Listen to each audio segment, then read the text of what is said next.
Okay, so colligative properties and determination of molar masses में हम first property discuss करते हैं, that is relative lowering of vapour pressure. हमें तो पता ही है कि वेपर प्रेशर क्या होने वाला है, कम होने वाला है। हमारी ट्रिक क्या है, प्लेइंग फाइनल्स आउटस्टैंडिंग बॉलिंग। तो फाइनल में तो डिक्रीज हो रहा था और आउटस्टैंडिंग बॉलिंग मतलब इंक्रीज हो रही है डे बाय डे है। ओके, तो वो इंक्रीज वाला सॉल्वेंट की कंपेयर में सॉल्यूशन का प्रेशर कम होगा, देन फ्रीजिंग पॉइंट भी कम होगा, ऑस्मोटिक प्रेशर ज्यादा होगा और बॉइलिंग पॉइंट भी ज्यादा होगा। अभी हम बात कर रहे हैं प्रेशर की, प्रेशर मतलब नॉट ऑस्मोटिक, वेपर प्रेशर की बात कर रहे हैं।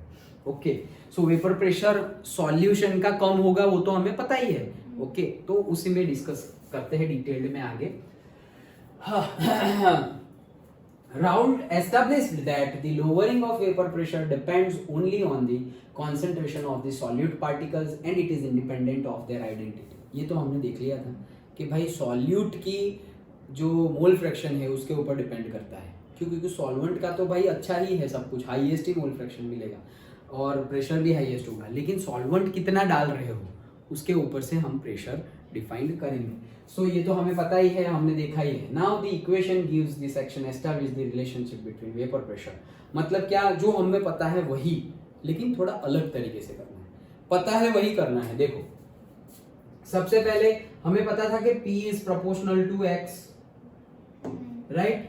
हमारा राउल्ट्स लॉ क्या बोल रहा था कि P is proportional to X। अब राउल्ट्स लॉ के अकॉर्डिंगली हम अगर सॉल्यूट की बात करें, so P1 is equals to, Raoult's law है, हेनरी नहीं है, सो P01 X1। डन, यही लिखा है। ओके, अब सिंपल मैथमेटिकल स्टेप है, the reduction in the vapour pressure. क्यों? क्योंकि solvent of the solvent, solvent की बात कर रहे हैं हम कि सॉल्वेंट का वेपर प्रेशर क्या हो जाएगा, कम हो जाएगा। डन, पक्का। क्यों कम होगा वो भी हमने देख लिया था। देखो, हम सॉल्यूशन की बात कर रहे थे कि सॉल्वेंट की कंपेयर में सॉल्यूशन का वेपर प्रेशर कम आएगा, ऐसा ही बोल रहे थे हम कि वेपर प्रेशर, लेकिन वेपर प्रेशर कम क्यों आया? क्योंकि सॉलिड तो नॉन वॉलेटाइल था और सॉल्वेंट के मोल फ्रैक्शन कम हो गए थे, वो कम हो गए तो वेपर प्रेशर भी क्या आएगा, कम आएगा। वो तो हमें पता ही है, लेकिन कम आएगा, लेकिन सॉल्वेंट का भी एक्चुअल में कम हुआ ना, क्योंकि एक्चुअल में देखा जाए तो सॉल्यूशन है क्या, सॉल्वेंट ही है। मतलब उसमें जो वेपर प्रेशर है वो किसकी है, सॉल्वेंट की है, सॉल्यूशन की तो है ही नहीं। मतलब यार, सॉल्यूट की तो है ही नहीं, क्योंकि सॉल्यूट तो नॉन वॉलेटाइल था। अंडरस्टूड? ओके, सो क्या बोला है, the reduction in the vapour pressure of the solvent is given as. Okay, तो सॉल्वेंट, अब यहाँ पे हम किसकी बात कर रहे हैं, सॉल्वेंट की बात कर रहे हैं। देखो यहाँ पर क्या बोल रहे हैं, सॉल्यूट नहीं, सॉल्वेंट की बात कर रहे हैं हम। सो इक्वेशन गिव्स, मतलब ये पूरा क्या बोल रहे हैं कि mole fraction and vapour pressure of the solvent, मतलब वही जो हमने पहले देख लिया। क्या, सॉल्वेंट है पूरा का पूरा, उसका मोल फ्रैक्शन पहले क्या है 1, और उसका प्रेशर क्या है, वेपर प्रेशर हाईएस्ट होगा P0। अब उसको तुम 1 नाम दो या 2 नाम दो, तुम्हारी मर्जी। ओके, यहाँ पर अभी 1 नाम दिया है, पहले जो हम पढ़े थे उसमें 2 नाम दिया था सॉल्वेंट का, याद है ना। ओके, सो नाम तुम कुछ भी दो, नंबर कुछ भी दो, 1 और 2, लेकिन हमें पता है कि तुम लिख देना कि सॉल्वेंट हमारा 1 है, सॉल्यूट हमारा 2 है, लाइक दैट। अब हम बात किसकी कर रहे हैं, सॉल्वेंट का मोल फ्रैक्शन X है, मतलब X इज इक्वल्स टू 1 है, तब उसका वेपर प्रेशर होगा 1 है, तो P01 हाईएस्ट होगा। अब जैसे जैसे हम उसमें सॉल्यूट डालते जा रहे हैं, सॉल्यूट डालते जा रहे हैं, मतलब उस सॉल्वेंट के मोल फ्रैक्शन कम होते जा रहे हैं, और वो कम होते जा रहे हैं, मतलब वेपर प्रेशर भी क्या होगा, सॉल्वेंट का कम होगा। ये तो हमने देखा था। तो मोल फ्रैक्शन कम हो रहे हैं तो वेपर प्रेशर भी कम होगा। अब इसी को आगे बढ़ाए तो रिडक्शन अगर देखें तो डेल्टा P1, क्या, डेल्टा P1 क्या बोल रहे हैं, डेल्टा P1 मतलब कि पहले क्या था वो। ओके, पहले क्या था, एकदम P01 था, जब सॉल्वेंट अकेला था तो क्या था, सॉल्वेंट अकेला था तब क्या था, P01, यही था आइडियली सबसे ज्यादा। अब सॉल्यूट डाला तो तुम्हारा मोल फ्रैक्शन क्या हो गया, कम हो गया। किसका, सॉल्वेंट का कम हो गया, मतलब उसका प्रेशर भी कम ही हो जाएगा। तो कम हुआ मतलब दूसरी जो कम होगा उसको ही हम माइनस करेंगे ना, तो उसको हम माइनस कर रहे हैं, किसको, P1 को। ये रहा P1 कैसे मिला हमें, ये तो आइडियल ही था, लेकिन मोल फ्रैक्शन कम हो गया इसलिए P1 भी कम हो गया। तो ये समझ में आया, डेल्टा, ये क्यों लिखा, ऐसे उल्टा मत लिख देना, क्योंकि बड़ी अमाउंट कौन सी है, ये नॉट मतलब प्योर वाला सॉल्वेंट है जिसमें सॉल्यूट अभी डाला नहीं है, और ये P1 मतलब क्या, सॉल्यूट डाल दिया है। अंडरस्टूड? पक्का? ओके। अब ये हमारा इक्वेशन है, तो ये इक्वेशन में अगर हम P1 की वैल्यू डालें, सो P01 माइनस P1 की जगह हमने लिख दिया P01 x1, तो यहाँ पर से P01 कॉमन निकल जाएगा, तो 1 माइनस x1, तो यहाँ पे क्या आ गया, delta P1। Done. So delta P1 is equals to P01 1 minus x1। अब क्या करेंगे, knowing that x2 is equals to 1 minus x1, equation reduces to, अब इसके 1 माइनस x1 को हम क्या लिख देंगे, x2, पता ही है हमें x1 plus x2 is equals to 1। Okay, तो ये 1 लिख दिया अब हमने। In a solution containing several non volatile solutes, the lowering of the vapor pressure depends on the sum of the mole fraction of the different solutes। मतलब कि ये किसके ऊपर, ये जो सॉल्वेंट का वेपर प्रेशर कम हो रहा है वो किसके ऊपर, ये कम हो रहा है ना वेपर प्रेशर सॉल्यूट का, सॉल्वेंट का, तो क्यों कम हो रहा है, क्योंकि ये जो x2 है मतलब अभी सॉल्यूट है, x2 2 नंबर सॉल्यूट के लिए लिया है ना हमने, सो मोल फ्रैक्शन कितने डाले तुमने, जैसे कि मैंने पानी है, पानी के अंदर मैंने सॉल्यूट डाल दिया से ग्लूकोज, तो वेपर प्रेशर कम हो जाएगा। डन। ओके, अभी सिर्फ ग्लूकोज नहीं डाला, ग्लूकोज के साथ साथ मैंने यूरिया भी डाल दिया है, तो और कम हो जाएगा, और कम होगा ना, क्योंकि दो दो सॉल्यूट डाल दिए हैं, तो टोटल कितना कम होगा, तो टोटल जितने भी तुमने नॉन वॉलेटाइल सॉल्यूट डाले हुए हैं उसके ऊपर डिपेंड है। Done. Okay, so non volatile solute में जो भी हो, इसीलिए यहां पर बोला है कि नॉन वॉलेटाइल सॉल्यूट जितने भी हो वो सबका सम करना पड़ेगा, sum of the mole fraction of different solutes. Okay, मतलब मेरा x2 क्या क्या हो सकता है, x2 मेरा होगा कि भाई x ऑफ से ग्लूकोज डाला हुआ है तो ग्लूकोज, प्लस यूरिया डाला हुआ है तो यूरिया, नमक भी डाल दिया है तो से x ऑफ NaCl, ये सब कुछ, ये सारे ही सॉल्यूट है तो सबके सब 2 आ गए, ये सबका मोल फ्रैक्शन का सम करेंगे, वो एक टोटल मोल फ्रैक्शन होगा x2। ये सेंटेंस समझ में आया?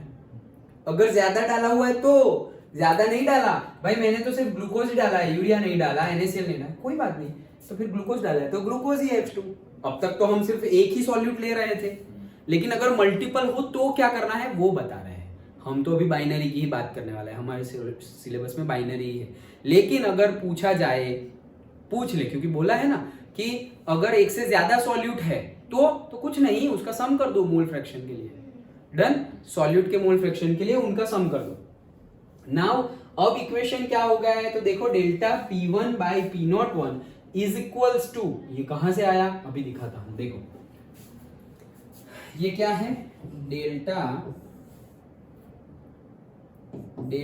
P1 upon P01 is equals to 1 minus x1। Done. Is equals to x2, ऐसा था, यही है ना, ये P01 नीचे आ गया तो यहाँ 1 माइनस x1 रहा, 1 माइनस x1 को मैं x2 लिख रहा हूँ।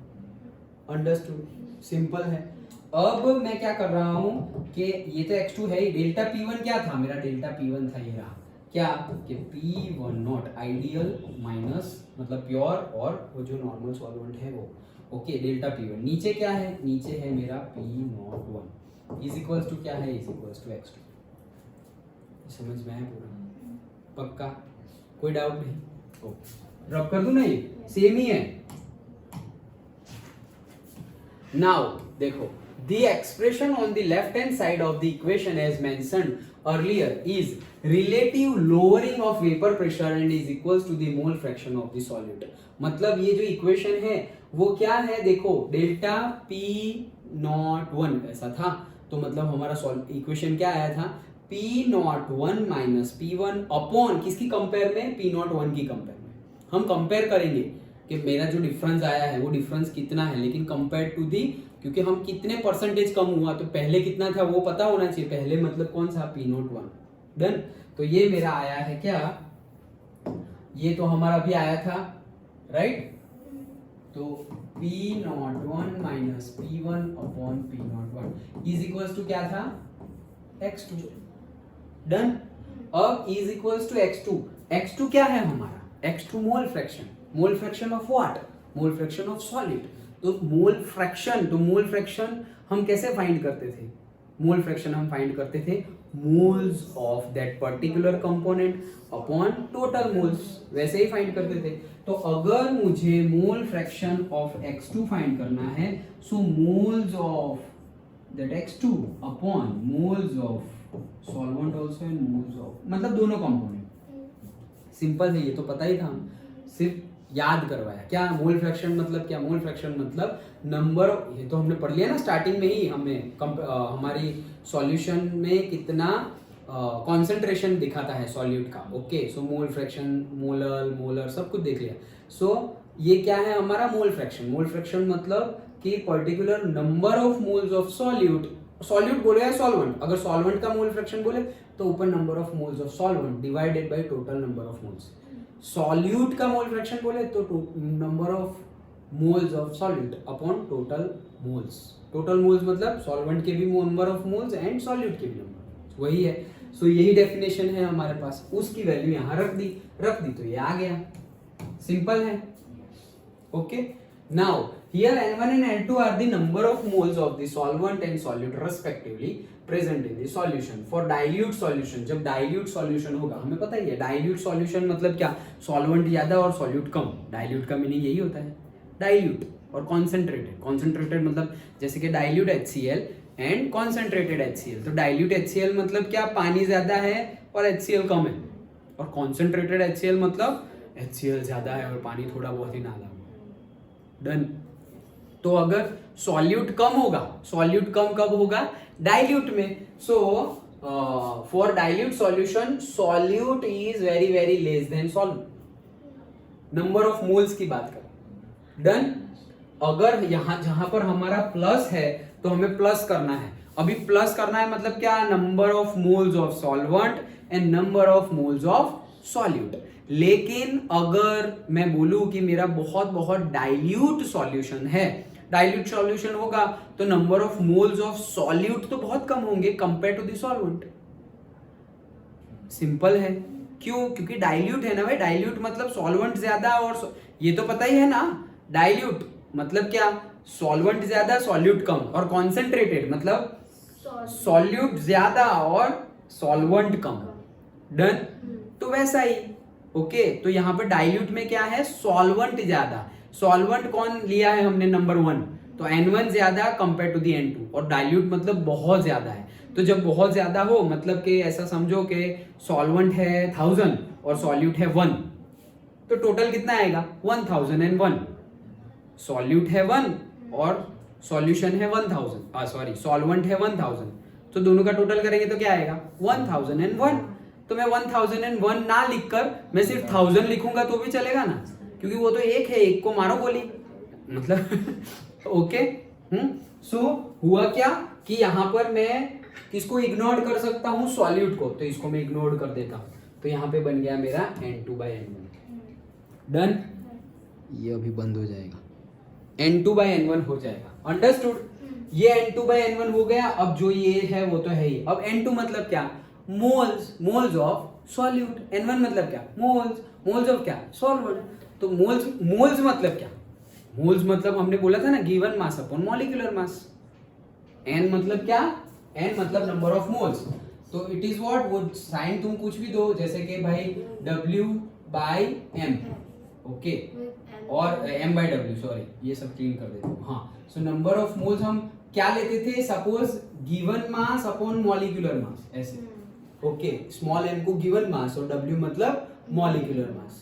ओके, या फिर डायरेक्टली लिख लो क्या, गिवन मास, क्योंकि हमारे पास बहुत सारे W तो नहीं है, बहुत सारे स्मॉल m है, मोलालिटी के लिए है, मास के लिए है, बहुत सारा है। Okay, so given mass upon molecular मास, ये है हमारे नंबर्स ऑफ मोल्स। तो फिर यहाँ पे आ जाएगा W2, क्योंकि 2 ऊपर है ना, तो W2 मतलब क्या, given mass upon molecular mass M2।